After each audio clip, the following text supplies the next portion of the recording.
If you're watching this video, you probably already know who we are, but just in case. I'm Taryn. And I'm Logan. And we have a dog named Max. But he's in the car right now because that's where he naps while we're working on the boat. Also, as you know, we bought this boat behind us, thinking that we were going to sail on it for quite a while, and have ended up spending 2 years so far in this boat shed with it on land, rebuilding it. 2.5 years ago, we bought this boat. We had a survey done which showed a potential for quite a few issues, but it was impossible to tell how bad the issues were without cutting pieces of the boat apart, which we obviously chose not to do. We decided to take our chances, bought her, and spent the next 6 months exploring the coast of BC. At the end of that time period, we hauled out of the water to rebuild the chain locker and discovered that things were pretty close to worst case scenario of what we thought they might be when we bought the boat. It is not in good shape. A bunch more changes ensued to make the repairs possible. And 2 years later, after rebuilding a third of the boat, we're still in a boat shed on Vancouver Island. And that's where we're coming to you from right now with this Q&A video. So, here's some Q&A for the people that have been asking. Alright, so the first question that we have gotten asked pretty commonly since we pulled the boat out of the water is, are we still happy with our choice to purchase this boat? I'll let you take this one. This is such a hard question. Also, if you don't know us very well, we're extremely honest people. We don't sugarcoat anything. We tell you straight up what we think and how we think about it. So that's what all these questions are going to be, is very honest. And at this exact moment, I would say I'm 50-50 on the fence about it. So obviously, after 2 years of just slaving away, trying to rebuild this boat, we're both pretty tired. We're both pretty tired. And there's a lot of boats that we could have purchased that would have been a lot easier and would have been a lot more fun. I am happy with the boat as a boat. As a sailboat, it sails very well, and I'm really happy with that part of it. The amount of stuff that we've had to do to the boat to get it back to that point, I'm not exactly happy with, but it's a boat, and that's what happens when responsible people buy a boat, is they make sure that it's going to be safe. Mm-hmm. Especially in the waters around here, because it's like, if you end up in the water here, even if you're close to land, you have 10 minutes in that water before you're in dire straits, because it is just so cold, regardless of the time of year. More people die of hypothermia in the Pacific Northwest in the water, as far as water goes, than from any other cause in the water. So that's the reality of our situation. We need a boat that's going to stay floating, or else we are probably going to die. The other problem is that it is so remote, and everywhere we plan to go as soon as the boat's back in the water is very remote. There's no cell service, there's no internet, there's nothing, there's no towns. It is going to be,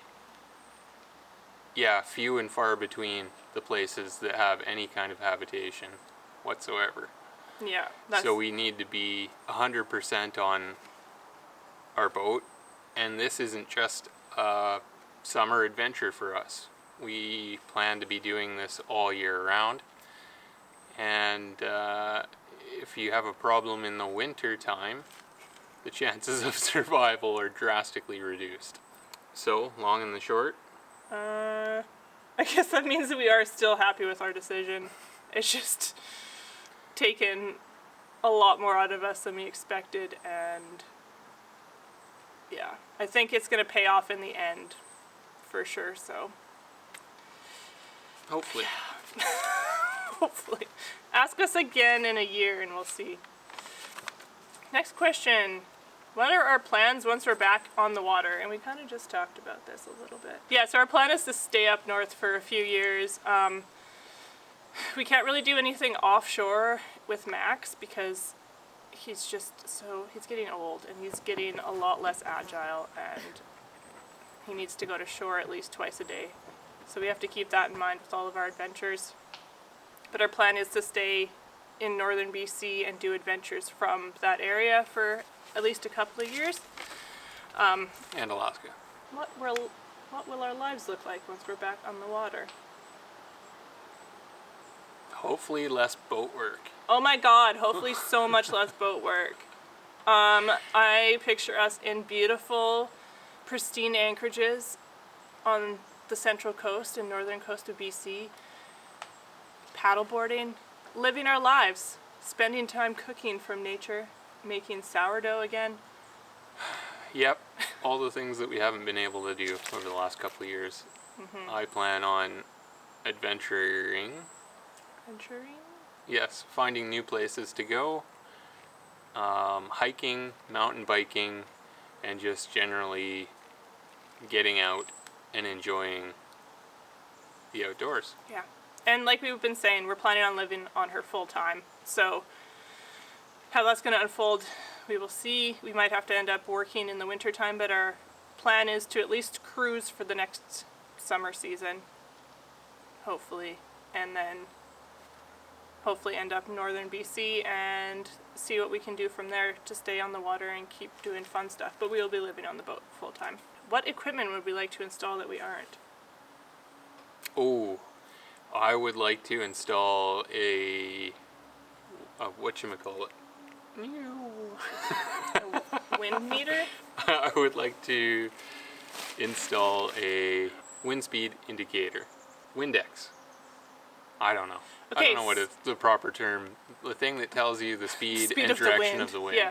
So our problem right now is we can tell what direction the wind's blowing, but we can't tell how fast it's blowing, so we're just estimating all the time. I would also really like a water maker. That'd be awesome. But we're not installing that at this point. No, water maker would be really nice, but we just don't have the money. No. Or the will. Or the time at this point. Yeah. Not that it's a huge thing, it's just a huge expense. Yeah, they're very expensive. We don't have the money for that. I would like to update our radar to something that's recent, and then we would have to have a new chart plotter thing as well to go with it. Because we're switching out all of our old electronic and navigation gear because it's old and it's a jumble of different brands and nothing really works together. Yeah, ideally we'd have everything B&G so that hopefully it all functions together.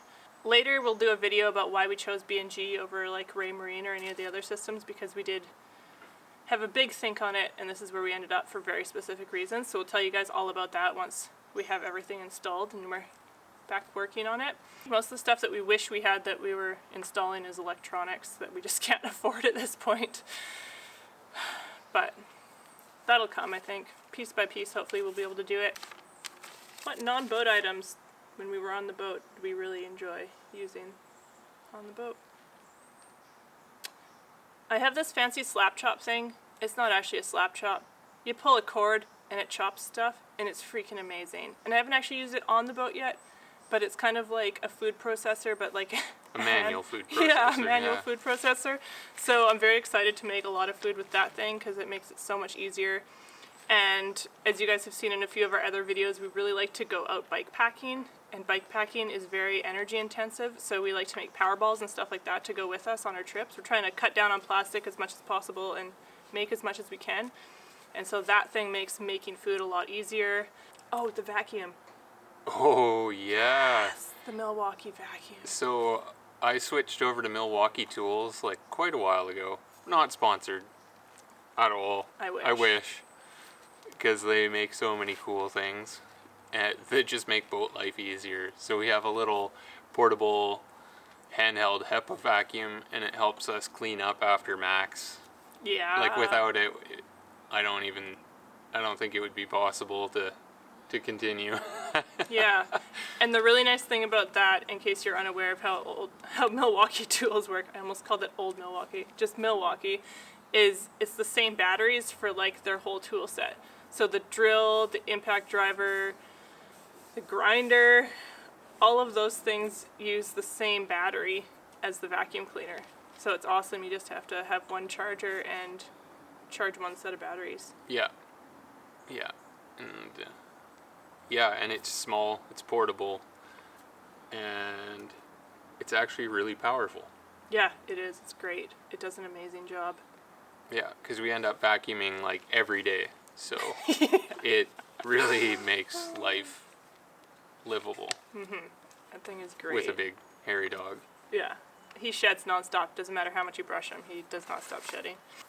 Okay, this is my favorite question out of all the questions that we had submitted.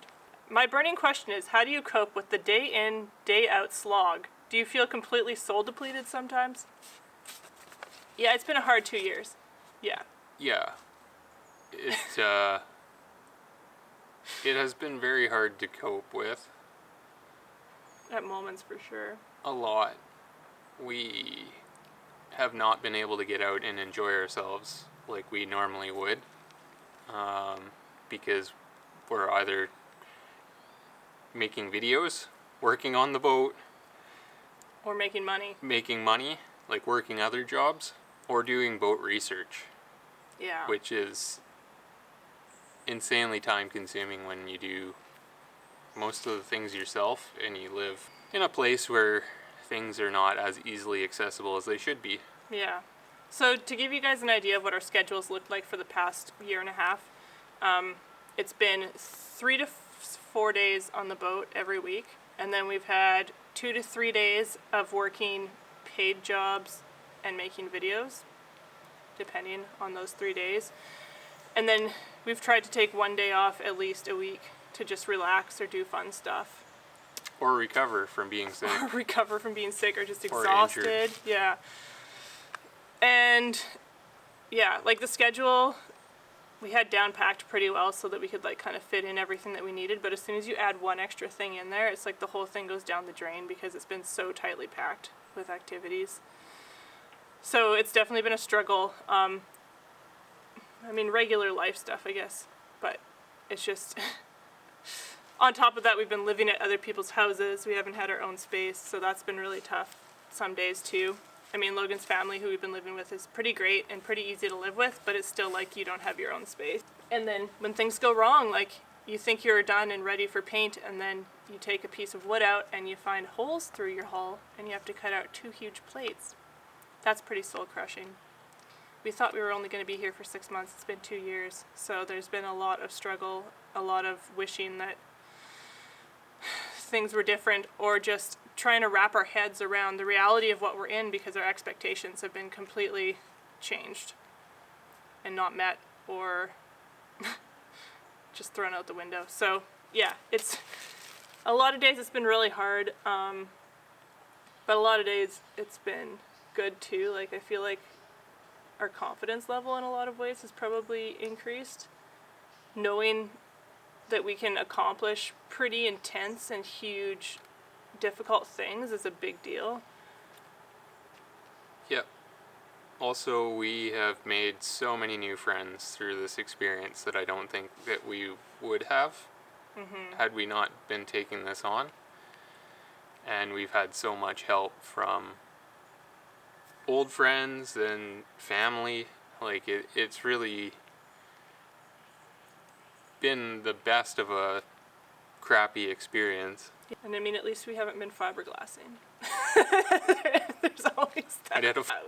I would still choose steel over fiberglass work any day, man. Yeah. To me, it's like having to wait on temperatures and then being so itchy. And it's like the better the temperature is for working on the fiberglass, the itchier you are. Because the warmer it is, the itchier you are. It's just, yeah. Anyway, steel.